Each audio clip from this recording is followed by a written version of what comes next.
Welcome to Una Cita en el Colab, a podcast by Foundation for Puerto Rico, where we explore impactful initiatives, ideas, and leaders shaping the future of our island. For the past years, our organization has dived into the potential of the eastern region of Puerto Rico, advancing initiatives that promote the economic development of the area through sustainable tourism. My name is Patsy Ramirez Arroyo, Marketing and Development Director at Foundation for Puerto Rico, and your host for today's discussion. Today, we are honored to have Megan Epler Wood, Managing Director of the Sustainable Tourism Asset Management Program, known as STAMP, at Cornell University Center for Sustainable Global Enterprise, who has been leading groundbreaking work in sustainable tourism, most recently through a partnership with the U.S. Forest Service to develop El Yunque National Forest and the surrounding areas into a sustainable tourism model. Megan, it's a pleasure to have you here at the Colab. So let's dive in our conversation. How do you define sustainable tourism? That is what we want to know from the STAMP program.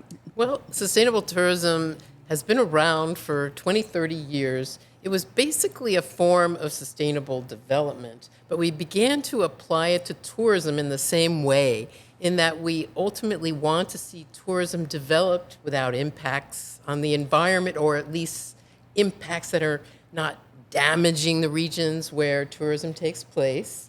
And then we want to see community and local well-being actually improve over time. And then ultimately, we want it to benefit future generations. Okay. So could you share with us the main vision behind your work in the Sustainable Tourism Asset Management Program in STAMP, and how this aligns with the promoting sustainable tourism in regions like El Yunque? Yes, well, in about 2019, we published a report called Destinations at Risk, the Invisible Burden of Tourism, which is considered to be a groundbreaking report that pretty much set the agenda for our program at STAMP. And what we found, in brief, is that tourism was growing unsustainably. And the reason for that is that our local destinations and all of their resources were becoming more and more at risk the more tourism grew. So we wanted to look at why. Why was that happening? Mm-hmm. And there isn't just one answer to that. So it was ultimately labeled the invisible burden of tourism because there was so little measured about the impacts of tourism. Okay, so let's dive into this invisible burden concept. How it's been central in the STAMP research, and could you explain what this means to the people who don't know about the concept, understanding that it's crucial for regions like the eastern part of Puerto Rico? Right. Well, Puerto Rico has a long history of tourism, and much of it has been coastal, of course. And so that sets the scene for a certain type of customer that's coming in, getaways, this type of thing. And ultimately, as it grows, no matter where it is, but certainly on the coast, you're going to see more and more land taken up that is not for local people, mm-hmm. right? You're going to see more and more water and energy use that may actually inhibit that type of important resource reaching local people. And you're going to see social and cultural impacts where more and more people are going to begin to change the way that they view the world. They're part of a thriving service economy, but they may change the way they actually even behave because of the cultural influence of tourism. So what we looked at was who is measuring this by way of preserving the area, both culturally and environmentally. Now, there'd been many, many reports on both social and environmental impacts, mm-hmm. but the real new insight was that there was no really directed, local, federal, national, any program purposely to keep track of that over time. And so that's why we called it the invisible burden, because there was no one measuring this. Okay. So now let's talk about the partnership of Cornell and the U.S. Forest Service. And we know it aims to strengthen the sustainable tourism in El Yunque. Can you elaborate on the key components of these collaborations and how it benefits the local communities? Right. Well, the idea has been that there's going to be new regions that are around the rainforest that are going to be developed as part of a scenic drive that is still being developed. It's Route 186. And that opened the door for the Forest Service to consider getting ahead of the curve on how tourism might be managed as it grows in that region. And Dr. Keenan Adams, who is the director of Yunque, is a brilliant scientist. And he started thinking, let's not wait until it's open, which it isn't. I mean, it's there. It does operate, but not really as a scenic drive yet. And his thinking was, let's start looking at the social and economic impacts and the benefits and see how we can maximize the benefits and lower the impacts. And he thought, well, let's do this in cooperation with a major university or that is actually already studying this. And he said, and I think he's right, that Cornell is one of the few that is looking at this on a destination scale. And so that's when the partnership just seemed like a marriage made in heaven. Perfect, perfect. So now what are some of the critical challenges you anticipate in this kind of collaboration, especially in an area that it's such a high traffic as Yunque?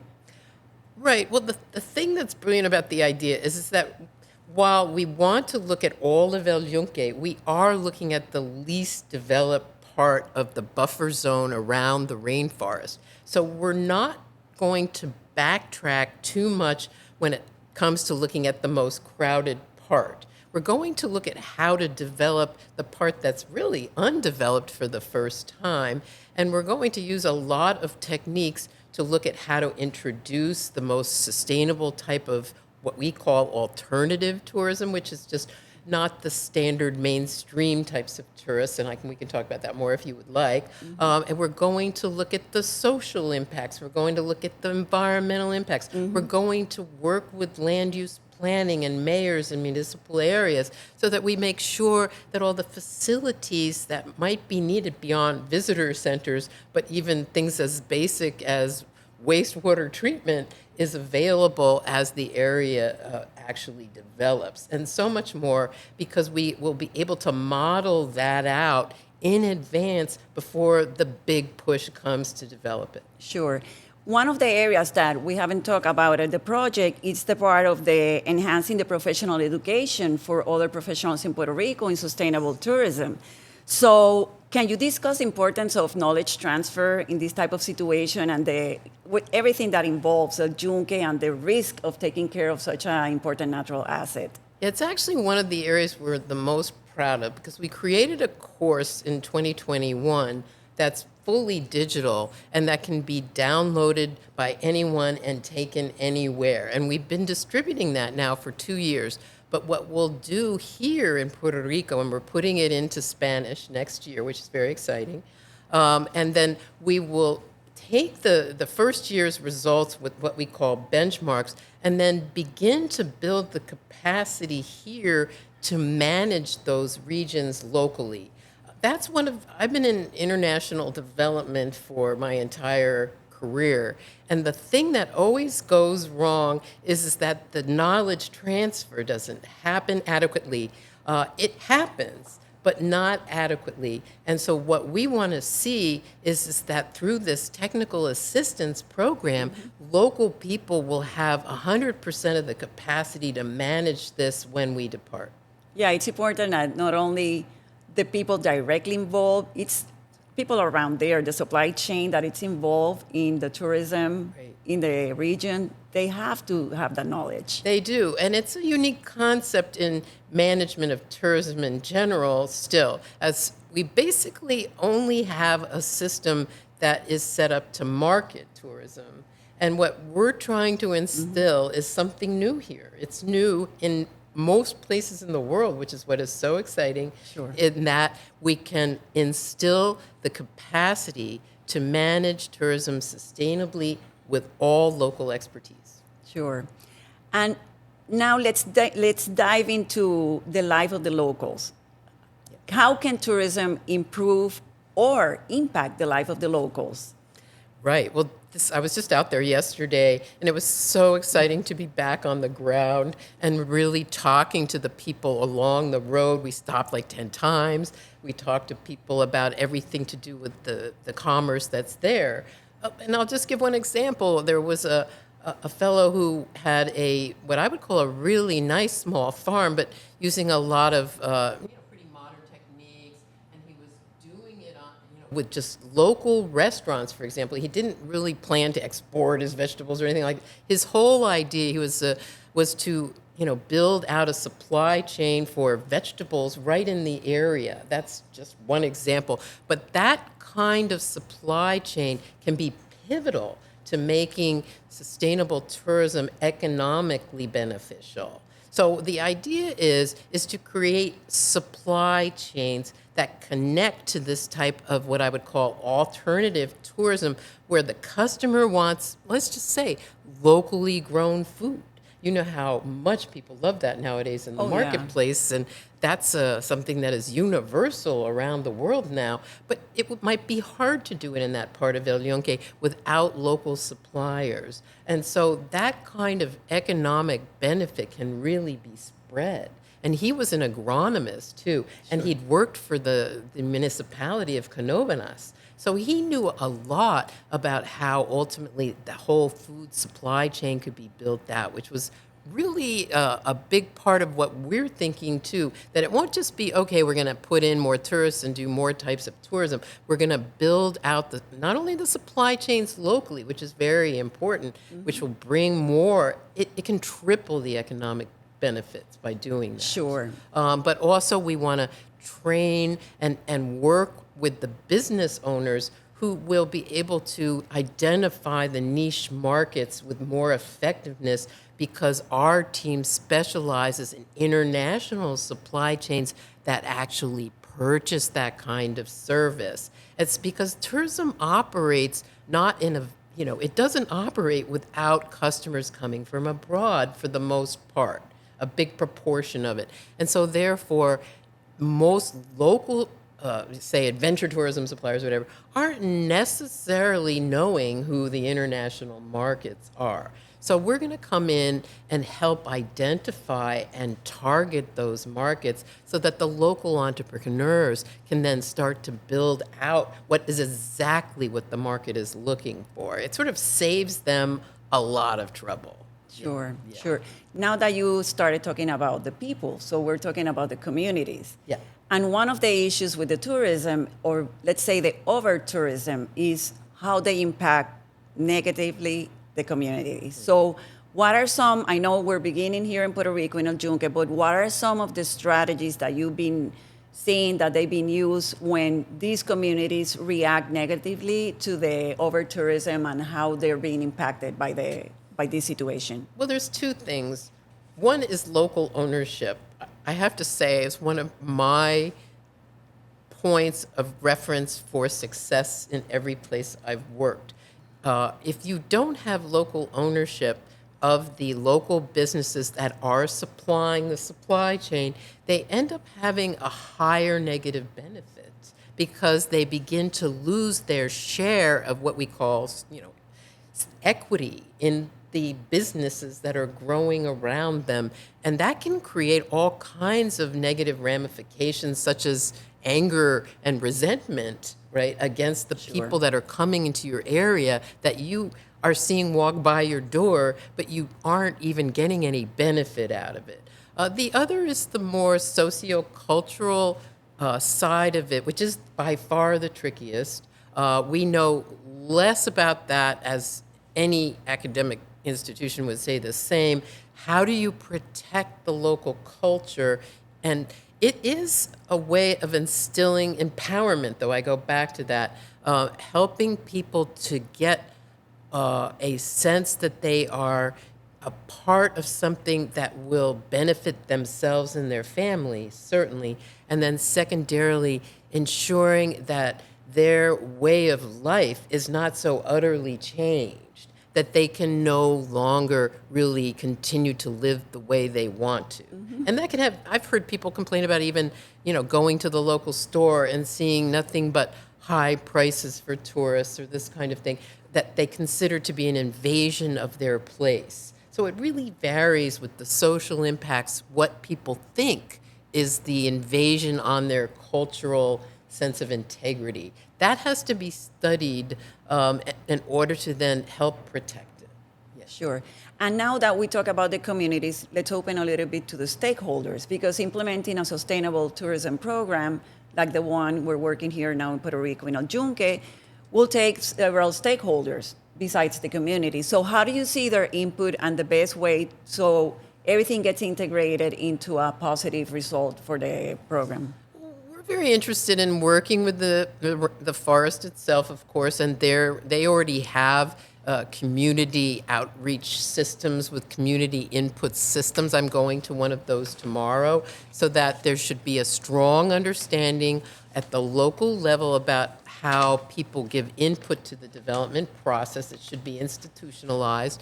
And then there can be regulations that can really help. I would say the short-term rental problem is one of the most intractable, especially as it becomes more and more frequent in any community. People start to move away, this kind of thing, and don't feel that anyone owns anything. So then there's this question of, well, how much can that be regulated? That's a very important question. We don't have an exact answer. I just read Bloomberg magazine, and they were looking at the examples that are out there in places like New York City, even to look at the type of regulations that can be put in place. That can be built into zoning approaches, or, the whole territorial ordinación concept, right? Yes. Where you can then start to map all of that. It is the best way to make sure that there isn't just too much tourism all over the landscape, but rather it's only in certain places, so that can ultimately be mapped, and there can be agreement at the local level to what degree do they want this kind of activity. Sure. And now looking forward, I know we're ahead of time and we're looking forward.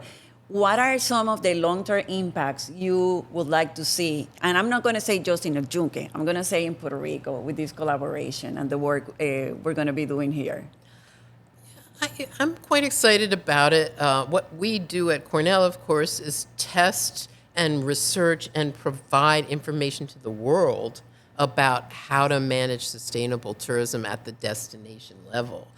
So what we see is that we can replicate results from one study, such as, this is not a study, but it's a form of enacting a lot of research around actually allowing people to implement the results of that research so that they can ultimately manage it themselves. And if they find it to be beneficial over time, we would be watching that. We would be seeking to understand what went wrong and what went right. And then from that point of view, if it's going well, we begin to replicate. And we've already done that. I think I explained we started this when I was here this morning. We were talking about how we originally did this study on an island in Tunisia, and that was a very successful study. We actually came to understand that you could measure the impacts of tourism using greenhouse gas emissions per tourist, which for us was an important breakthrough,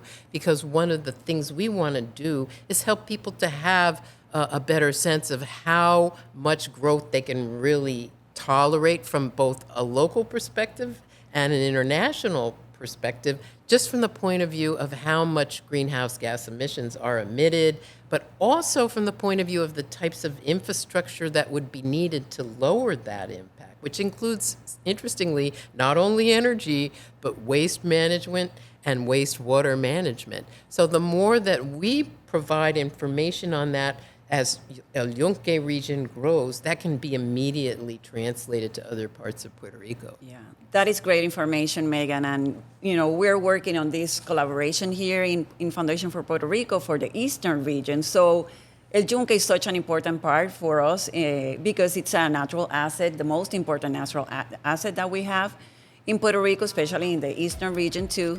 So it's very important, the work that you're doing, that Cornell is going to be doing with El Yunque. Everything is going to complement, and it explains and it makes more clear the importance of sustainable tourism. We all want the tourism, but we want sustainable development. We want to do it the responsible way, taking care of our natural assets and everything that is surrounding those natural assets like El Yunque. Right. So thank you very much for sharing with us the job that you're going to start doing in El Yunque National Forest, and the collaboration in a way we're going to be doing together. For everyone who is watching, remember that you can continue supporting this type of initiatives by getting involved with Foundation for Puerto Rico projects. Stay tuned for more discussions that inspire action and innovation that can result in a socioeconomic transformation of our beloved Puerto Rico. Thank you.